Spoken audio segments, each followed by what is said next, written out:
Vamos aí a mais uma aula, tema aí top, tá entre os mais, que é globalização. Bom, a globalização é algo recente? É algo que está na moda? Está na moda, mas não é recente. A teoria de globalização é a interação social e econômica pelo mundo. Todos nós aqui, você que está assistindo essa aula, nós estamos globalizados, né? Você está usando aí, sei lá, o seu celular, o seu computador, que ele é feito às vezes na China, com peças de várias partes do mundo, com minerais que vieram do Brasil, da África, dentre outras regiões, que são assim comercializados pela internet, transportados. Então, a globalização é isso. Você está comendo uma comida chinesa feita por um brasileiro, escutando um reggae da Jamaica, com uma camisa peruana, uma cueca também do Peru, né? E aí tem toda essa interligação. Então, dificilmente a gente não vai estar globalizado. A globalização, ela está em todo mundo, mas não está em todos os lugares. Isso é pegadinha que às vezes aparece na prova.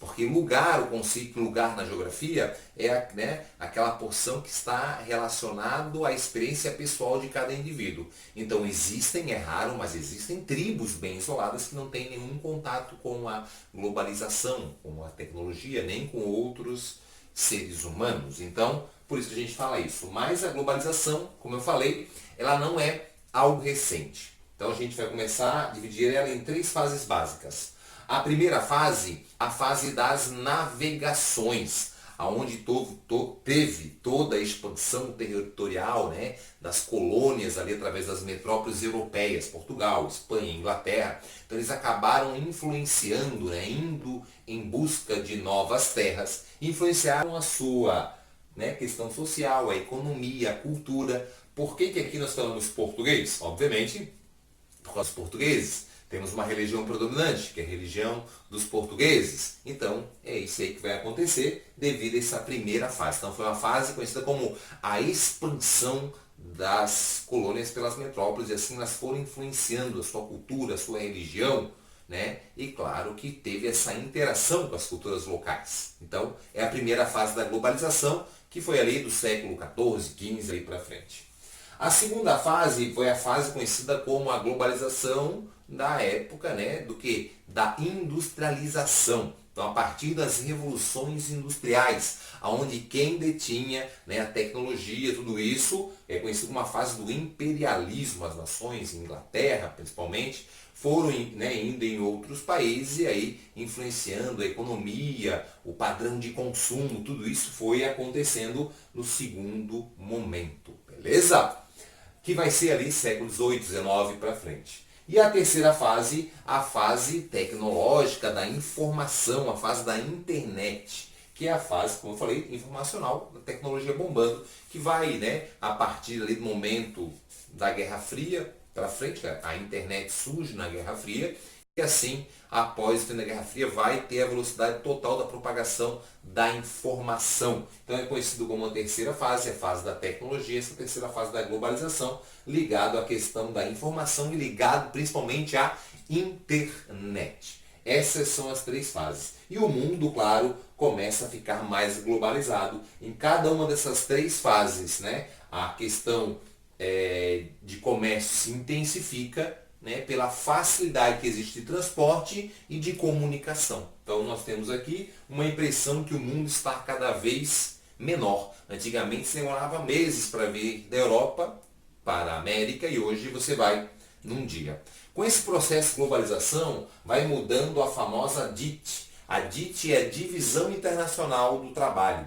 E essa Divisão Internacional do Trabalho, né, ela divide-se em dois grupos. O grupo dos países periféricos e os países centrais, dos países pobres e dos países ricos. Ou então se fala países desenvolvidos e países subdesenvolvidos. Esses são os termos presentes. Então, basicamente, mudou pouca coisa. Eu vou falar da mudança. No começo era matéria-prima, produto manufaturado. Era a primeira fase da DIT lá, né, na época das navegações. Depois ela vai evoluir, né? Daí ela vai passar, o país subdesenvolvido manda matéria-prima, o produto, já na segunda fase aqui, né, manda o produto industrializado, mas manda dinheiro emprestado, porque o país pobre, subdesenvolvido, não tem dinheiro. E esse país devolve esse dinheiro com muitos juros. O rico cada vez mais rico e o pobre cada vez mais pobre. Na dita atual nós temos uma certa evolução. Então aqui o país pobre, ele não manda sua matéria-prima, manda produtos semi-manufaturados, semi-industrializados. E os países ricos se concentram mais em produzir produtos com muita tecnologia, com alto valor agregado. E aí continua mandando dinheiro emprestado e aqui com muita dívida, esse mais rico e esse mais pobre. Então isso acontece, essa evolução da DIT, aqui na evolução das fases da globalização, que está relacionada também às fases do capitalismo.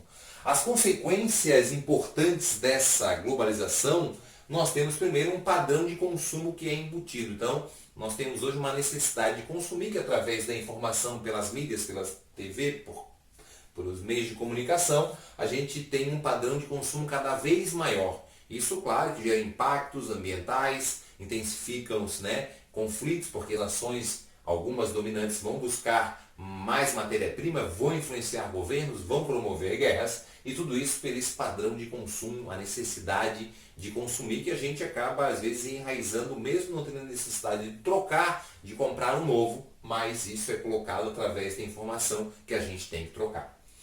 A cultura também vai se misturando, a gente vai dando valor, às vezes, a música que não é do nosso país, ao que é de fora, filmes, tudo isso, por essa questão da facilidade da obtenção de informação e o que eles falam que a gente deve consumir e a gente deve escutar e a gente deve seguir. Então a cultura ela vai se misturando.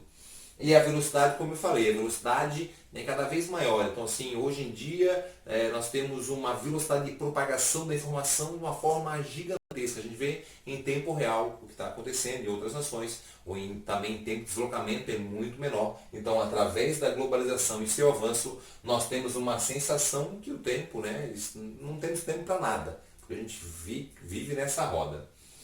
A questão da globalização, pela essa facilidade da circulação de informação e mercadorias, intensifica o desemprego. O desemprego ele pode ser conjuntural e estrutural, e ele influencia muito esse emprego conjuntural, que é o emprego que envolve uma crise econômica de um país, que ela se propaga facilmente, e aí aquela nação não vai comprar mais naquele país, e aí vai gerar menor consumo, mais desemprego. Então é uma consequência típica do aumento da globalização. Tanto é que tem políticos que falam, essa culpa do desemprego é culpa da globalização. E por último, a facilidade do comércio. Então nós temos aí, você com certeza pode ter comprado aí já algum produto da China, dos Estados Unidos, pela internet, pela sua casa. Então isso facilita o comércio, mas também para às vezes a economia local, ela dificulta a industrialização. Então, vamos supor, se não tivéssemos tanta facilidade de comprar produtos da China e fôssemos comprar todos os nacionais, isso gerar mais economia dentro do Brasil, mais emprego, maior produção industrial. Então, esse comércio aqui que ele facilita, mas ele traz consequências importantes para a nação. Aqui nós temos, através dessa globalização, alguns países vão se unindo com alguns acordos, que não são blocos econômicos, são acordos. Botei dois aqui específicos para vocês, o G7 e o BRICS. O BRICS é uma denominação criada a partir dos meados dos anos 2000, o O'Neill, Jim O'Neill, que ele vai lá e pesquisa os países que eram os principais emergentes, que mais cresciam, e aí formou a palavra BRIC, que é bloco, tijolo, sólido, que é Brasil, Rússia, Índia e China. Depois foi convidado da África do Sul e virou BRICS. E aí esse grupo de países que não é um bloco econômico, eles fazem acordos de cooperação ligado à área social e à área econômica, estrutura e assim por diante. E aí o G7, que foi criado antes desse, criado em 75, é um grupo de países, dos países mais desenvolvidos, na época eram os mais desenvolvidos, e eles acabaram criando esse grupo para também fazer esses acordos, essas relações entre esses membros, que é quem, Marcelo? Aqui da América, Estados Unidos e Canadá. Da Europa nós temos a Alemanha, França, Itália e Reino Unido. E lá, formando o último país da Ásia, o Japão. A China não faz parte, lembrando para você, e a Rússia já fez parte quando era G8 e recentemente ela foi afastada. Então, esses são grupos de países ali que vão acabar influenciando.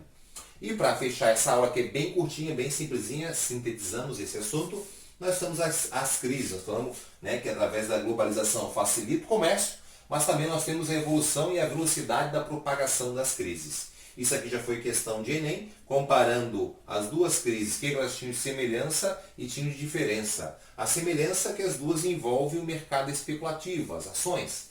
E a diferença básica é na velocidade de propagação. Essa propagou em várias áreas do mundo, mas uma velocidade menor. E essa meio que instantâneo, né? Pela fase atual da globalização. A crise de 29 foi a crise da superprodução, né? Muito associada ao modelo fordista, do Fordismo, de Henry Ford, onde vai produzir muito, mas claro que não vai ter um grande padrão de consumo pelos baixos salários pagos por grande parte das empresas. E aí, esse modelo aqui vai se espalhar, porque envolve ações, pelo mundo inteiro, afeta o Brasil, afeta outras áreas pelo mundo, beleza? Então, né, aqui ela vai conseguir depois superar de um tempo aí com algumas medidas, principalmente privatizando, né, incentivando aí a obra, a estrutura, e aí vai fazer os Estados Unidos retomar e crescer. A crise subprime também nos Estados Unidos. Para incentivar o setor imobiliário, são criadas ações, e aí claro que essas ações são jogadas na Bolsa de Valores, e elas vão desvalorizar pelo excesso delas, e também pela inadimplência, e aí vai gerar um efeito cascata, afetando o mundo inteiro numa velocidade gigantesca. E a última é a crise europeia, que é a crise dos PIIGs, Portugal, Itália, Irlanda, Grécia e Espanha, que é uma crise muito associada aos elevados gastos públicos. Também consequência da crise subprime, investimentos em conjunto, mas também associado principalmente aos elevados gastos públicos gerado por várias nações europeias, principalmente Portugal, Irlanda, Itália, Grécia e Espanha, e vão afetar também o mundo inteiro pelas relações dessas duas áreas aqui que a gente está destacando as crises, ser grandes consumidores de outras nações, também exportadores, e isso vai afetar diretamente essa relação entre esses países, beleza? Então, globalização, a gente falou aqui os principais, mas a gente convida você a clicar aqui e ir na nossa aula aprofundada sobre globalização. Separamos de blocos econômicos, às vezes poderia trazer junto, mas que blocos econômicos merecem uma atenção especial. E você vai ver aqui na nossa próxima aula.